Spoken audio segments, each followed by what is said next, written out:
Hello friends, स्वागत है आपका अपने यूट्यूब चैनल में। आज हम लोग कंपैरिजन करेंगे कि लॉन्ग टर्म इन्वेस्टमेंट बेटर होता है या स्विंग ट्रेड, कि हर महीने में हम या 2 महीने का ट्रेड लें और उसमें 5% 7% की प्रॉफिट लेकर निकले। कौन सा ट्रेड सबसे बेटर होता है, और उसको प्रॉपर हम ऐसा नहीं करेंगे कि अंधे में तीर बता देंगे कि आप जाके इसी तरह से करो।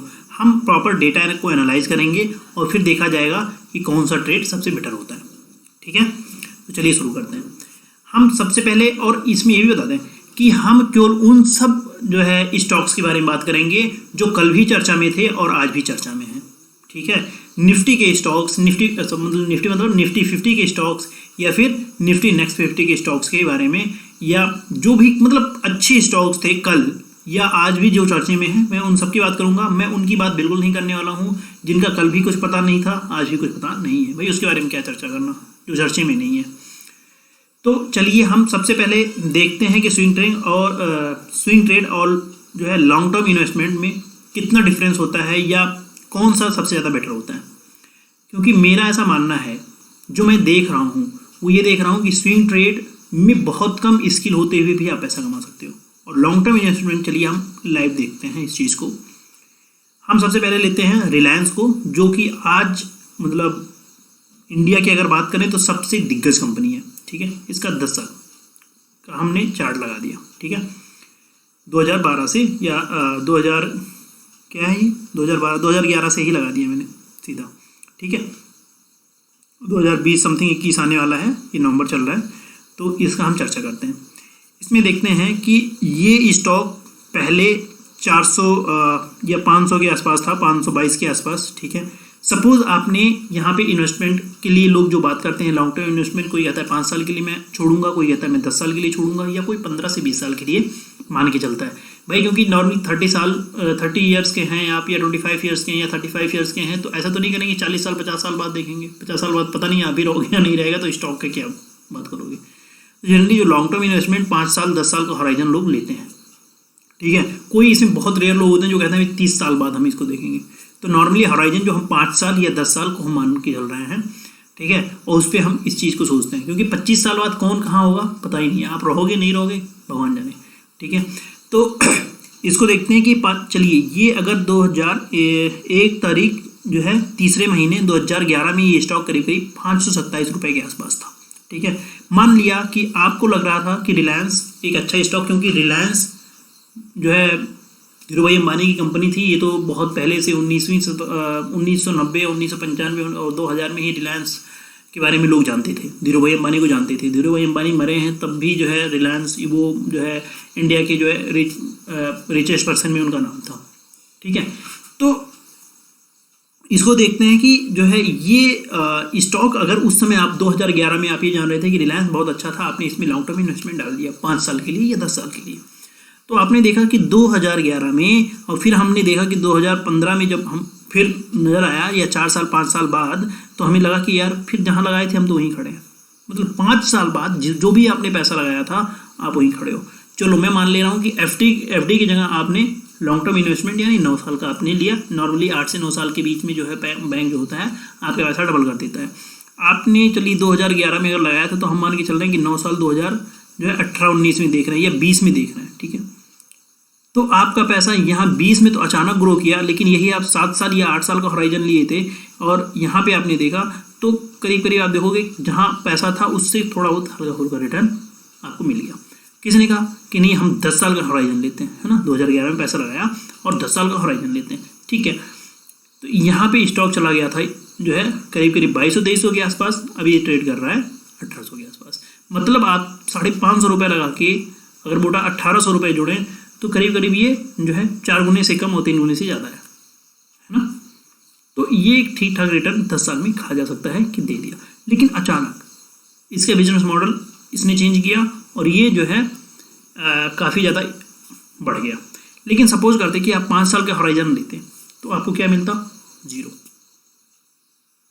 हम टॉप क्लास की स्टॉक की बात कर रहे हैं, अभी और भी स्टॉक की बात करेंगे जिसमें आपकी आँख खुल जाएगी। ये स्टॉक जो आज कल जो इंडिया की सबसे दिग्गज कंपनी है, वो आपके पैसे को अगर 2011 में लगाए होते तो इसमें पैसा 3 गुना या 3.5 गुना किया होता। समझ रहे हैं आप इस बात को। इस समय आज जिस दिन मैं वीडियो बना रहा हूँ उस दिन की बात कर रहा हूँ, 3 गुना से ज़्यादा, 4 गुना से कम 10 साल में। तो दुगना तो बैंक कर देता है। आपको इतना रिस्क लेना है तो आप बैंक में दुगना कर लो, 3 गुना हमें नहीं चाहिए भैया, है ना। और इसके अलावा दूसरे स्टॉक की मैं बात कर रहा हूँ, ठीक है, आपको लाइव दिखा रहे हैं, 10 साल का हॉराइजन लेते हैं, ठीक है। ये कंपनी है एस बैंक, ठीक है। एस बैंक में कल कई बार ये 45 का सपोर्ट लिया और ये कंपनी जो है किसी को लगा कि ये कंपनी तब भी चर्चा में थी। तो अगर किसी ने ये क्या है 2014 के आसपास जो है ये पहले गई थी ऊपर, ये गया कितना 100 रुपये के आसपास, यानी कि डबल से ज़्यादा इसने रिटर्न दिया यहाँ पे, है ना। 45 से जो है ये चला गया करीब करीब 108। फिर ये जब नीचे आया तो लोग लगाए होंगे कि यार इसमें जो है पैसा, ये इसमें जो पैसा डबल हो जाता है, ठीक है, पैसा डबल हो जाता है। ये यहाँ पे अगर किसी ने लगाया था, सपोज ये क्या है 2014 जो है 13 में 2013 में आपने पैसा लगाया 54, मैं लोवेस्ट पकड़ रहा हूँ, लोवेस्ट, ठीक है। 10 साल का हॉराइजन या 5 साल का अगर आपका हॉराइजन था तो देखो आपका पैसा जो है अच्छा खासा ग्रो हो गया। यहाँ 2018 में ये जो है बहुत अच्छा स्टॉक, मतलब लोग पुलिस ही होते थे, कोई 1000 रुपये पहुँचाता रहा होगा, तो कोई जो है 1200-1500, मतलब सबके अपने अपने व्यूज़ होते हैं। जैसे आजकल इस समय रिलायंस को कोई 500 पहुँचा रहा है, आप देखो इस समय रिलायंस को इतना टूटा क्या, रिलायंस यहाँ से इतनी बड़ी रैली दी तब लोग फिर 4000 पहुँचा रहे थे। अब जब ये टूटना शुरू किया तो इसको लोग कोई 500 पहुँचा रहा है, कोई 1100 पहुँचा रहा है। बड़ी बड़ी जो है इसमें ब्रोकर कंपनी भी जो इसको 1000 रुपये के आसपास आ रही है। आप सोचो जो जब कोविड था इतनी अनएक्सपेक्टेड सिचुएशन थी, तो इसने जो लो लगाया है वो 860 या ये करीब 885 के आसपास जो भी लगाया है, मतलब 875 के आसपास आप मान लो, 900 के आसपास मोटा आप पकड़ के लो, 900 के आसपास। और अब तो कोविड का उतना खौफ भी नहीं है, चीज़ें नॉर्मल सी आ गई हैं, तो लोग यहाँ पे 600 कोई पहुँचा रहा है, कोई 500 भी पहुँचा रहा है रिलायंस को। आप सोचो, तो आप व्यूज़ पे बहुत ज़्यादा मत जाइए, आप खुद की एनालिसिस करिए और चीज़ों को समझिए कि ये इतनी अनएक्सपेक्टेड सिचुएशन में ये 900 के आसपास गया, तो अब यहाँ पे 600 आने का भाई कोई रीज़न बता दो, कोई अगर कह रहा है तो, या 1000 भी आने का भाई यहाँ पे प्रॉपर भाई आने, कोई भी स्टॉक कहीं भी धड़ाम कर सकता है। बट एक जो नॉर्मल जो पूरी मार्केट चलती है वो चलती है प्रोबेबिलिटी भी, ठीक है। मैं मान रहा हूँ ये नीचे आ सकता है, लेकिन एक नॉर्मल जो पुरानी जो जहाँ पे चल रहा था ये 1600 और ये देखें तो 1400 नॉर्मल सिचुएशन में आएगा। लेकिन आप ये सोचो कि यार ये जो है 600 पे आ जाएगा, मुझे तो ऐसा अभी तो नहीं दिख रहा है। इस सिचुएशन में तो बिल्कुल प्रोबेबिलिटी नहीं है। बाकी मैं हमेशा कहता हूँ कि इसमें कुछ भी सर्टेन नहीं होता, कुछ लोग लेकिन गारंटी लेकर बैठते हैं 600 आएगा तब मैं माल उठाऊँगा, भाई ठीक है वेट कर दो, ठीक है। तो इसमें अगर आप देख रहे हो कि अगर आप 10 साल का हॉराइजन, कोई कहता कि नहीं यार अभी बहुत ऊपर जा रहा है, 10 साल का हॉराइजन आप लिए होते, तो आप देखो कहाँ है, जहाँ आप लगाए थे वहाँ से पैसा आधा नहीं हुआ, उसका 1/4 मतलब 25% रह गया आपका पैसा। अगर आप 1 लाख लगाए थे तो 25,000 बचा। ये 1 लाख का तो 4 लाख चलो मान ला, मोटा मोटा कितना है 400 मान रहा हूँ, 8 टाइम्स कर दिया। आपको लगा नहीं यार ये तो जो है अगला टाइटन बनने वाला है, 10 टाइम्स क्या बताऊँ मैं, 20 टाइम्स करने वाला है या 50 टाइम्स 100 टाइम्स, है ना, ये टाइटन बन रहा है। तो ये सोच के पैसे लगाए थे, आपने कहा नहीं रुको, और जब ये गिनना शुरू किया नहीं यार ये तो नॉर्मल यहाँ पे सपोर्ट है, फिर आपने कहा नहीं यहाँ पे सपोर्ट लेगा, ठीक है यहाँ पे सपोर्ट लेगा भाई निकलने का मौका तो इसने ज़रूर दिया, आप निकले कि नहीं निकले, ये आपका विज़न अगर 10 साल का रहा तो आप बताओ आप कहाँ आ गए। 2014 में लगाए और 6 साल में, अब 4 साल में कहाँ जाएगा भगवान जाने। इतनी पैनिक सिचुएशन में आप रह पाओगे कि अगर 1 लाख लगाए हो आपका 25,000 रुपया हो गया हो, आप तब तक रह पाएंगे? नहीं रह पाएंगे, ठीक है। जब मैं बस कंपैरिजन बता रहा हूँ, दूसरा स्टॉक में पकड़ा हूँ इंडियाबुल हाउसिंग फाइनेंस की, ठीक है। आपने सीधा जो है 10 साल के हराइजन पे मैं पकड़ा हूँ कि जो है करीब पहले अगर देखें तो ये अभी 2014 के आसपास ही इसका जो 2013 में इसकी लिस्टिंग हुई है, दिखा रहा है जो कि 2013 में आपने लॉन्ग टर्म इसमें इन्वेस्टमेंट कर दिया जो 213 के आसपास था। आप जो है यहाँ 7 साल बाद अगर देखना है तो ये स्टॉक जो यहाँ पे आप खरीदे थे उससे भी नीचे ट्रेड कर रहा है, ठीक है। ओवरऑल ये है, मैं बताना ये चाह रहा हूँ कि आप जब भी लॉन्ग टर्म इन्वेस्टमेंट करें तो तो उस कंपनी को जो पर्सनली जाने ना कि उसका ओनर कौन है, या किसी स्टार्टअप में आप पैसा लगा रहे हैं, या किसी भी मतलब ऐसी छोटी मोटी कंपनी में पैसा लगा रहे हैं, या किसी भी कंपनी में पैसा लगा रहे हैं, जब तक आप उसको पर्सनली नहीं जानते कि ये कंपनी क्या बिजनेस मॉडल क्या है, इसका ओनर क्या है, इसका विज़न क्या है, तब तक उसमें आप लॉन्ग टर्म इन्वेस्टमेंट ये नहीं कह सकते कि 15 साल बाद क्या होगा। आप देखो ये जो यहाँ पे अगर पैसा लगा दिया होगा लॉन्ग टर्म इन्वेस्टमेंट, ये देख के कि भाई 200 को इसने जो है करीब करीब अगर मोटा देखें कि 200 के आसपास का पैसा जो है बना दिया 1400, ये 1450 या 1500 कुछ भी पकड़ लो कि 6 टाइम या 7 टाइम्स कर दिया, ठीक है। तो ये कोई कहेगा ना 6 टाइम्स 7 टाइम्स अगर पैसा कर दे रहा है तो यार ये तो बहुत तगड़ा है। उस समय के लिए सोचो कैसा स्टॉक रहा होगा। लोग इसको कोई 2000 पहुँचा रहा होगा, तो कोई इसको 5000 पहुँचा रहा होगा, तो कोई इसको 10,000 पहुँचा रहा होगा कि लॉन्ग टर्म में ये जाएगा।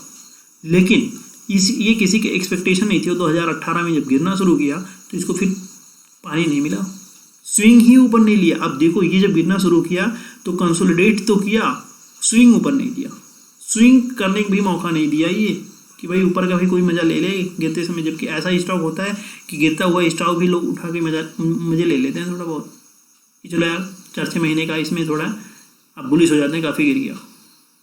रिट्रेसमेंट भी मुश्किल पड़ जा रहा था इसमें। देखो आप नीचे बस यहीं रुका थोड़ा सा, उसके बाद धड़ाम हो गया ये, समझ पा रहे हो आप। तो लॉन्ग टर्म इन्वेस्टमेंट में सीधा डेटा ये बता रहा है। बहुत सारे ऐसी कंपनीज हैं है ना, बहुत कम ऐसे। अब कुछ कंपनी ऐसी भी हैं जो काफ़ी अच्छा ग्रोथ भी दी हैं, नो डाउट, मैं इस बात को नहीं जो है डिनाई करता, है ना। लेकिन मैं ये डेटा ये बता रहा है कि मैं अच्छे स्टॉक जो कभी के अच्छे स्टॉक थे, अगर आप उसमें लॉन्ग टर्म इन्वेस्टमेंट कर रहे हैं फिर उसका क्या हालत होगा आपको नहीं पता, ठीक है। ये कुछ प्रॉब्लम आ रही है, दिखा नहीं रहा है। नहीं तो ऐसे ऐसे स्टॉक हैं जो 50% नहीं, वो 75% टूट गए हैं। आप इन्हीं को देख लो, 1500 से जो है 150 रुपये भी इसको लोग खरीदने के लिए तैयार नहीं हो रहे कि कोई खरीद ले। ऐसे बहुत सारे स्टॉक हैं, आप PSU सारे स्टॉक देख लो, सब जो है 50% ज़्यादा टूटा हुआ है, लेकिन कोई लेने तैयार नहीं हो रहा है। 200 का स्टॉक जो है ONGC 250-300 का स्टॉक जो है 250-280 का स्टॉक आज जो है 64 रुपये में कोई नहीं खरीद रहा है।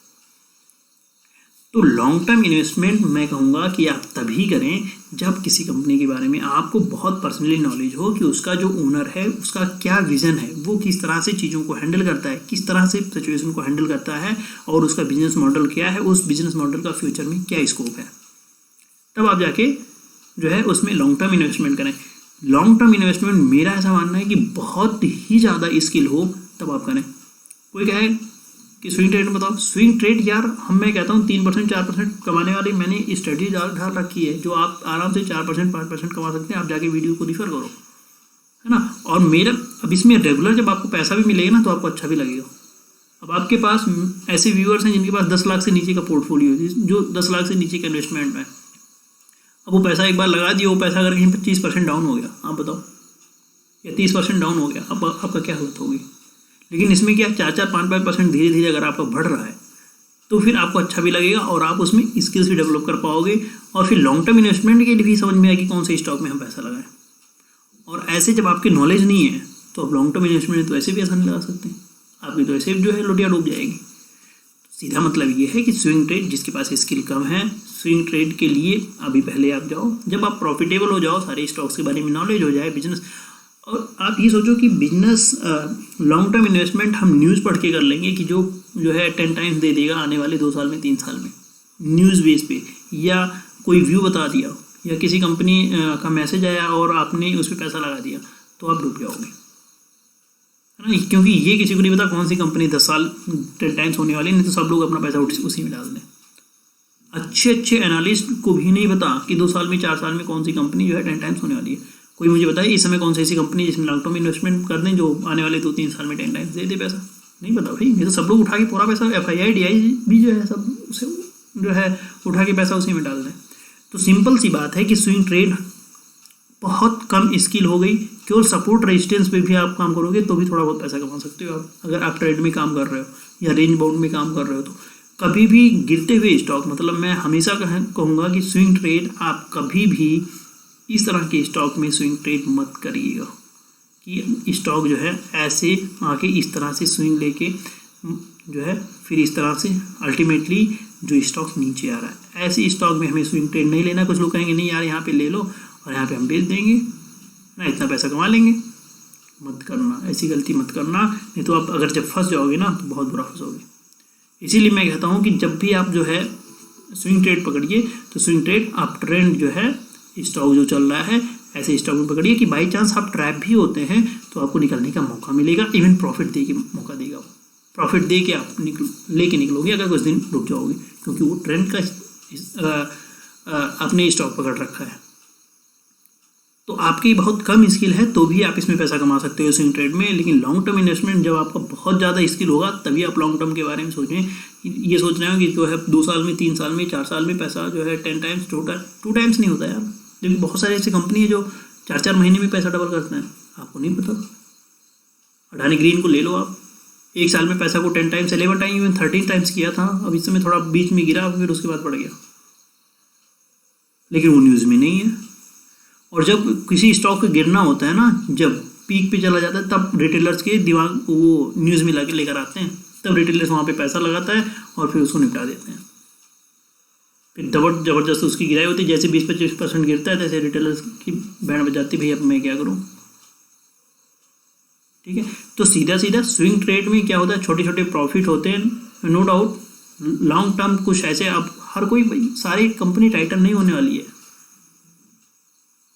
ठीक है, कि सारे आपकी जो है 10 टाइम्स 100 टाइम्स जो है आपको रिटर्न देगा।